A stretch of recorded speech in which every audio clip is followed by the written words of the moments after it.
Sales for existing homes went up for the second straight month in May, but prices still fell sharply. These signs the market is slowly beginning to rebound.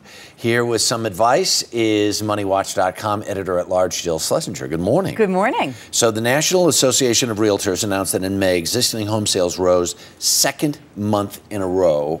What is driving this? There are basically three issues. One, mortgage rates are pretty low, historically low.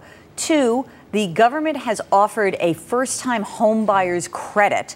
And three, we actually have motivated sellers because there's a lot of foreclosed properties on the market. Those three things together have created a lot of activity. All right. Now, what advice would you give for people who are trying to sell their home right now? All right. First of all, no offer is too low. Do not snub an offer. You are no longer in a place where you can do this. Right. The other thing is keep your house in good shape, but when you have someone who comes, I would say have your comps ready of other places in your neighborhood, and you say, look, my house is so much better and this just sold for X. Right. Finally, this is a really key one. Market to first-time home buyers. That's where the action is because of that home buyer credit. So you want to really say, if you've never bought a home before, if I were writing an ad, I'd write it to the first-time home buyer or their parents. Really look at those comparables, though, too, because if you can say mine's better because X, Y, or Z, then you have that much better of a chance. Indeed. What advice would you give somebody looking to buy a home right now? First of all, you got to make sure you can afford it, and that does not go away. And there is a rule of thumb.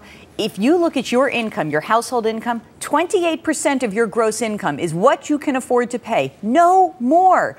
All the day of stretching to buy, get rid of it. If you're going into the 30s, you're starting to lie to yourself. Exactly. Just don't even do it. So you want to get pre-qualified, and you want to make sure that owning makes sense for you, because for some people, renting is still a good deal, and you don't have to reach to buy. Buying is not the American dream. And it isn't going to. This market is not going to change overnight. Finally, very quickly, what advice would you give somebody looking to refi right now? Because it's kind of messy. It is messy. Get all of your ducks in a row. Get lots of offers, and don't be surprised if the appraisal for your current property is really low, because they're erring on the low side. But Jill, still a good time to get going. Jill, as always, thanks so much.